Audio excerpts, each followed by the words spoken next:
What do you think when you hear the word budget? For many people, this falls right in line with the fear of the dentist or a doctor. Talking about budgeting can create a sense of fear and dread, but we want to encourage you to give it a try because budgeting is meant to be freeing. Knowing where your money is coming from and where it's going can bring a sense of peace because you can then plan accordingly. Grab a piece of paper and a pen and follow along as Beth walks us through the process of creating a budget. Hi guys, my name is Beth and I'm actually here today to actually walk you through on how to do and write a budget. That's a scary word, but it doesn't have to be. It can bring a lot of financial freedom to you, just knowing where your money's coming and where it's going. So I'm actually gonna go through on just a piece of paper and just grab a pen and we will walk through this together. So the first thing you're gonna wanna do is write down any income source that you have. So at the top, literally just write income. And then underneath that, I want you guys to write down any sources that you have. So of course your job, you might get child support, any government assistance,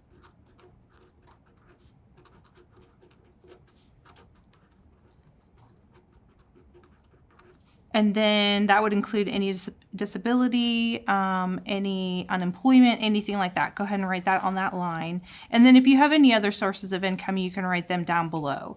And then beside that, I want you guys to write down an amount. So after you have all of those steps filled out, the last thing you're going to want to do is just add all of those totals together and mark them all together right here at the bottom. So say you have $900 that comes in from a regular job every month. And then you might get $250 in child support. You might get $300, and of course all of these numbers are made up. Everybody's gonna be different, but $300 from some sort of government assistance. And then you actually might receive $350 from another source. I don't know what that is for you. Maybe it's food stamps or disability, something like that. And we're just gonna go ahead and mark that right here. And then we're gonna add all of these together. And you can actually pull out your phone. Most phones have a calculator on it. That's the easiest way. I'm going a little old school and doing this in my head. And then I will check my math in just a second. So it looks like our total is going to be right at $1,800. So that equals our income. So that's the first step. All right, so the next step, what I want you guys to do is just go over and just think through if you have any savings, an emergency savings account or regular savings account, anything like that. If you do, that information would go right below and you would write that number right here. So if you have any savings, again, emergency savings or regular savings, you can put that there. Just for our example, we'll say we have $200 in savings.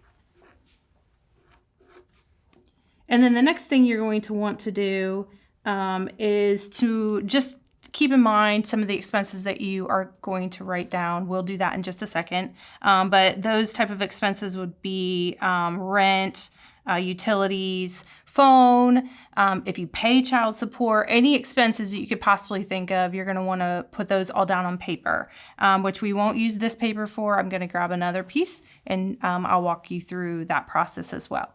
Okay, so if you guys already have your income page that we first did, you're gonna want to put that aside, and we are actually going to start our budget, which again seems scary, but it doesn't have to be. I'm using a printout. You can use a piece of paper, but we'll have this form linked. If you want to print it out, you can go ahead and use it.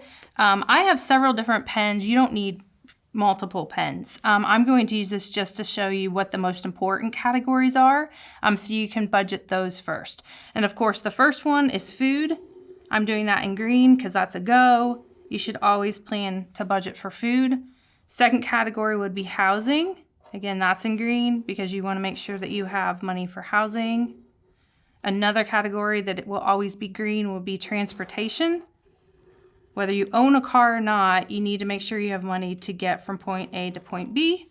And then some of these categories in the utilities area are always going to be green. Again, it just represents something you don't ever want to cut out of your budget. We call it four walls. So these things are necessities for day-to-day living.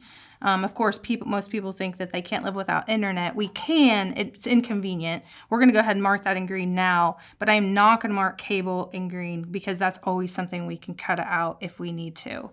The next category we're going to have is, I'm going to highlight it in yellow because that's if we have money, we're going to do this. If we don't, we can cut it.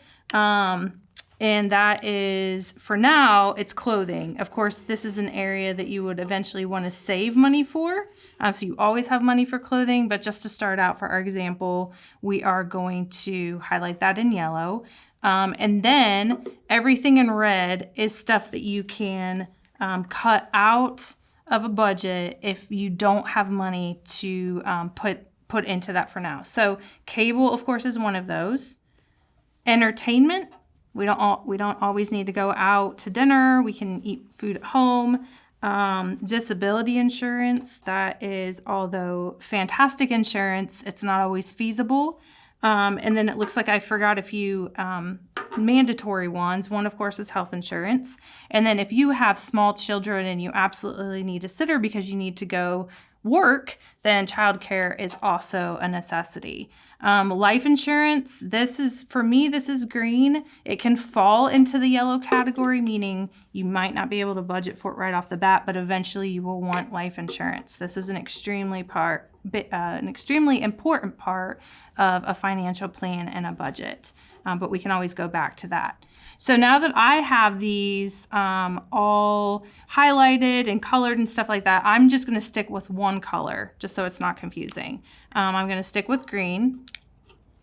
And we're just going to go through here and do a mock budget. You guys, if you have access to an online bank account, you can pull information from there. You can also get all of your information off of receipts. I suggest keeping receipts for a couple of months just to see where your money is going, and then you can have an accurate representation. For our example, I'm just going to base this on a family of 4. Some of you may be single, some of you guys might be single with kids, and some of you guys there just might be 2 of you in the household. So this number is going to vary, as will all of the other amounts in this mock budget. So just for our example, I'm going to say we're going to spend $400 a month in groceries. We're going to skip these 2 right now because they're not green. Remember, we're going to go ahead and go with the most important things first. The next one we're going to do is a mortgage or rent. Obviously, this amount is going to vary. So for our example, I'm just going to do $800 a month. We're not going to do a second mortgage. We're not going to do real estate fees. And for right now, we're not going to worry about repairs and maintenance. That's one of the things that will fall into a yellow category, where it's great to have, but it's not necessary right off the bat. And then, of course, the last one, which is necessary, is either renter's insurance or homeowner's insurance. And for our example, I'm just going to do that this is $30 a month. The next one we're going to go to is utilities. We want to make sure we have electricity, gas, water, trash, a phone, and for example, we're going to do internet, and we're just going to put different amounts in those. $150 a month for electricity, $50 a month for gas, $50 a month for water, $20 a month for trash, $50 for a phone, and then $50 for internet. And then the next one we're going to do is transportation. Some people have a car payment and some people don't. If you do, go ahead and write that down. We're just going to assume that there's one for now, and we're going to say that it's $150. Okay, even if you guys do not have a car payment, chances are you will have some sort of expense for transportation. So that could be for a bus, for a taxi, anything like that I would put on this line. In our example, I am assuming that there is gasoline involved for the car. So I am using $200 since gas is so expensive right now. I'm going to say $200 a month for gas. You guys might not go as many places as I have to right now running kids around, but some of you probably do. So we're going to leave that at $200. And then repairs and tires. This category right here that also is extremely important. Right now, that's going to stay as a yellow category because that's something you would want to save up for. So I'm going to put 0 right now, and then I'm going to go to the auto insurance one and do $50 a month. So the other ones, of course, we have down here, health insurance, that I really don't know what a good estimate for health insurance is right now. I'm leaving that one blank. It is essential that you fill that out, but premiums vary so much that I don't really have a good average. And then childcare, again, is one of those things that varies depending on how many kids you have. So for this one, I'm just going to do $200 a month. Again, that's going to vary. And then the other ones we're going to leave blank. So after you fill in all the green, what I want you guys to do is just add up those categories. We're gonna leave everything else blank until we know how much money we have set aside for these categories that I'm calling 4 walls, which again just means that they're necessities. So the first thing you're gonna do is just bring these totals down. So $400 in groceries. We're gonna add these two together. So that's $830 in housing. We're going to do transportation costs. So we're going to add these together. I grabbed a calculator, which is much too large for this example. Again, you guys can use your phone, but this is what I have available. So we're going to do $150 for car payment, $200 for gasoline, and then $50 for insurance. And so that equals $400. And then you're going to go to your utilities, and we're going to add all those up as well. So we have $150. 50, another 50, $20 for trash, $50 for phone, and then $50 for internet. So that's $370. And then the last one we're going to do is just this one for childcare. So since that's the only one in that line, we're going to say that that's $200. And so the final step for this section is just to add up these totals right here that we added up earlier. We're going to add all these together, and we're going to put that number right there. So we have $400 in the food category, $830 in housing, $400 in transportation, $370 in utilities, and then $200 in personal. So all of those expenses right off the bat are $2,200. So this is where it's really important to know how much money you have coming in, because just adding in all of these, what I consider necessities, if you bring back that mock-up that I did earlier of income, I said that with all of the things that we had coming in for income, it only equaled $1,800. So right off the bat, we know, based on this example, that we're already over budget by $400. So that this information is really good to know right off the bat, just so you know, are you over budget? Are you under budget? Are there areas you need to cut? Are you good? So if right off the bat, in just these 4 categories, you're over budget, I would suggest just going back and reevaluating. Can you cut money from groceries? Can you cut down how often you travel or have to go to the store? Like, can you just think through those trips and just cut those down? And then, of course, you might have to cut internet.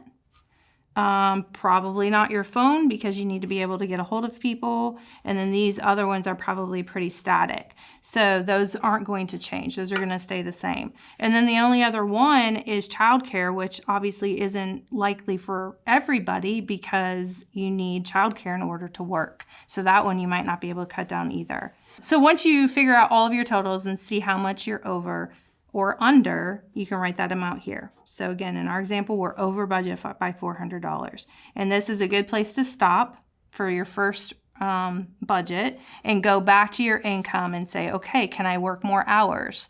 Can I pick up a side job? Do I have that flexibility? Can I sell things? And those are the questions you're going to need to ask yourself. So for this first budget, that's the process. It's pretty straightforward. And then once you get the hang of budgeting for all your expenses, you would want to go back after a few months and start adding in, putting money aside for savings, for an emergency fund, for clothing for yourself and children. You would want to go back and fill in this amount for repairs, car repairs and tires if you own a car, and make sure all these categories are filled in with an amount, and then you can, again, go reevaluate if you need to bring in more income or cut expenses. But that is it. That is how you do a budget. And it can be scary at first, but I don't want it to be. I want you guys to be and feel like this is freeing, that you know where your money's coming from and where it's going. But you can watch this video over and over just to watch the process. And if you ever have any questions, you can reach out to us. So what do you think? Budgeting isn't scary after all, is it? It may feel a little intimidating, but with practice and time, it'll become more routine, so keep at it.